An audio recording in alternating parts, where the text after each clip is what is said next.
Hey dudes, and welcome back to Ramble On. In today's video, I'm going to be talking about the beauty of INFPs. And yeah, I just want to make this video because I feel that it's important to let people know how beautiful they are and how valuable they are and how much they contribute to society. Yeah, also, if you're new to the channel, welcome and feel free to subscribe to get more videos like these. Just one quick disclaimer.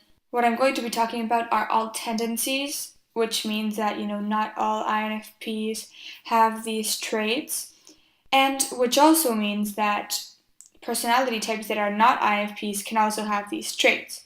The first beautiful thing about INFPs is that they have, or we have, because I prefer the INFP personality, strong convictions. I believe that this comes from introverted feeling, which deals with values, with ideals, with what I like and dislike, what I love and what I don't love, with priorities, with etc., that type of thing.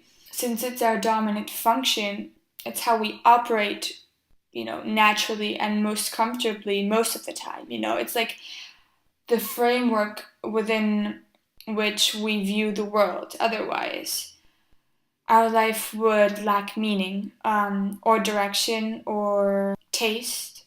Taste as in it would be tasteless. Having strong convictions, it makes us able to go against the grain.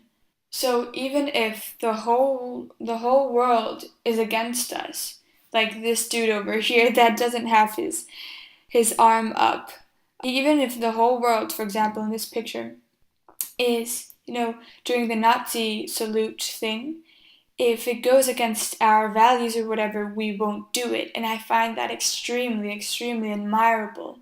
These strong convictions won't necessarily manifest in strong ways. It can be a quiet protest.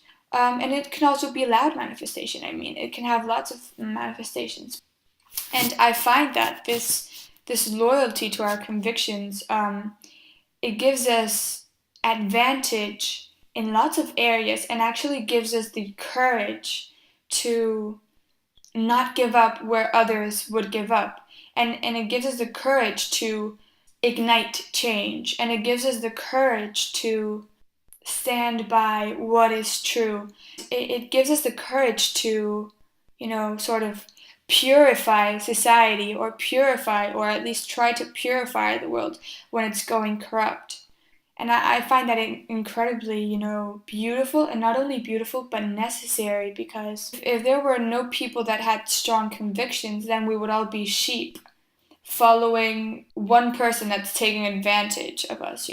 Strong convictions are extremely necessary to question authority, to question the status quo, to question the pre-established system, and to fight for what is right. This doesn't mean that we will always go against the grain. It just means that if necessary, we will go against the grain, and it just means that we will defend and maintain our convictions regardless of external circumstances. This doesn't mean, though, that we aren't open-minded. We are open-minded to changing our convictions, but we won't change our convictions if we see the change as bad, or we see the conviction that the other people are trying to instill in us as bad. We have really thought through our values because it's our dominant function, and so we've put a lot of energy into processing all of these values and feelings, etc. When we've matured these values and convictions, it's for a reason, right? That's why we might seem rigid, but in reality we're not. It's just that our values have really matured over time, and we've arrived to solid conclusions that really coincide with who we are. But like I said, we are open-minded.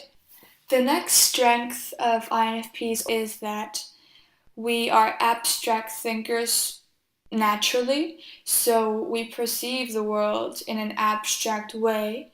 We naturally come up with abstract possibilities based on, the present reality. And also our perceptions are, more future oriented than past oriented generally. We're able to understand abstract things, like abstract ideas, abstract metaphors, relationships between two ideas, two concepts, and sometimes relationships between things that are seemingly unrelated. We're able to see something and not only see that specific thing, so not only see the sensory details, but what we really see is beyond that thing. We seek the meaning, the abstract meaning behind that thing. And I believe this is especially useful with art. Basically, we're capable of instilling meaning into works of art that is not necessarily there or that is invisible to the eye, but that essentially it is there. It's just not tangible. We're able to understand metaphors, connect what we're seeing with feelings, ideas. And so we will see this painting, the one on the right over here, and we will see an aching city. We will see sorrow. We will see humanity's despair. Can't say that word. Um, we will see, the earth asking for help. We will see destruction, right? But in reality, it's just black painting, and we will see beyond that. And I think that adds texture to reality. That adds, complexity to reality. Then we experience the world in this metaphorical, almost, poetic way. Whenever we see the world, it's almost as what we're seeing transcends that specific moment, and what we're seeing actually goes beyond that present moment. I see this painting, but this painting not only makes reference to this specific painting, but it makes reference to certain topics that are boundless, such as, like I said, grief, morality, good, bad. And the fact that we perceive the world this way makes us able to create things in that way as well, which is why our art will, if we make art, which generally we will have some form of expression, a way to channelize, if that's a word, our internal world into the external world. And when we do that, that's why it's often very abstract and open to interpretation, and things that get to the core of the matter and don't stick around for details. The next thing that makes INFPs beautiful is that in general we feel things very, very, very deeply.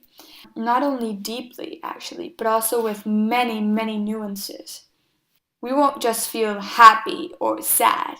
These two descriptions, in general, will seem too bland for INFPs.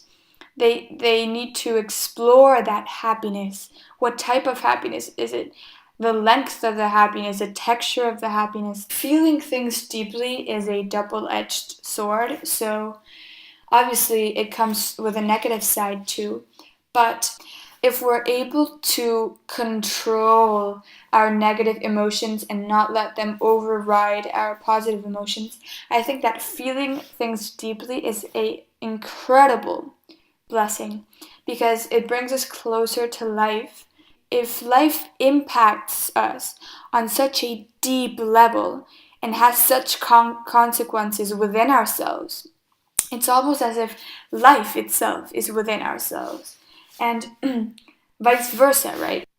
When we're so affected by life, we feel compelled to affect it back because we care about it, right? If life is such a huge variable as to our daily lives, as to what we're feeling, we feel compelled to, also interact with it to make it a better place and to contribute to it.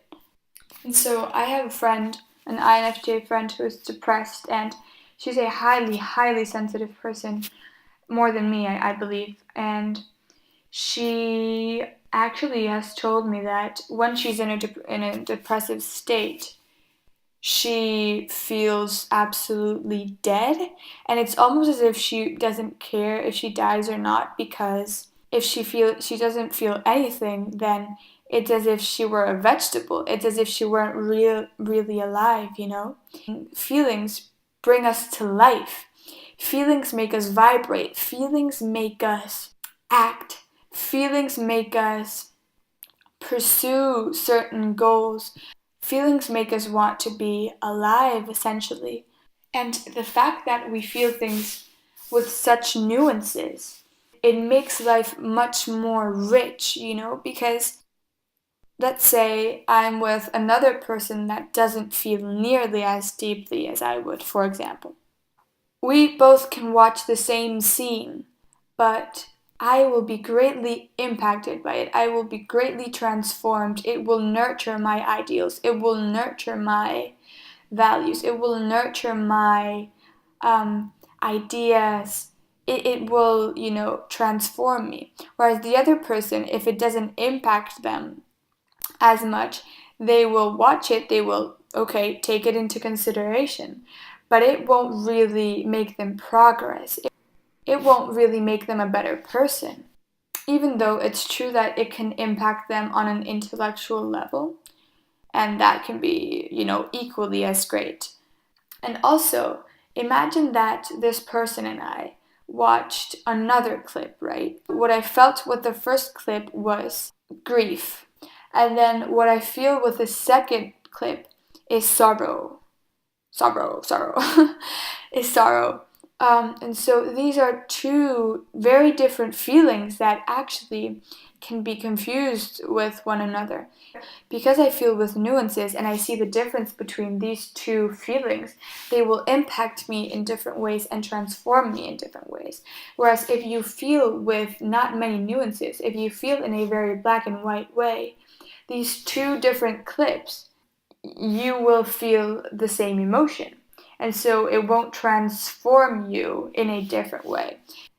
I think we experience life more fully when we feel things deeply. I think it's the opposite of being apathetic, which basically distances you from life.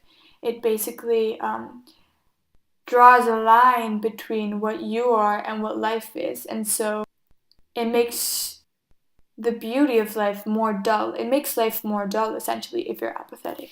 So, yeah, this is the end of the video, I think. Thank you so much for sticking around. I really appreciate it. Please leave a comment below about your thoughts on this video and on INFPs and the strengths and of being an INFP. Also, if you've liked the video, I would appreciate it if you left a thumbs up. It took a while to make these slides. I hope that all of you INFPs watching this, I hope that you realize that even though these are just tendencies, I hope you realize how beautiful and rare your souls are. And I hope you INFPs feel better about yourselves now, and I will see you guys in the next video.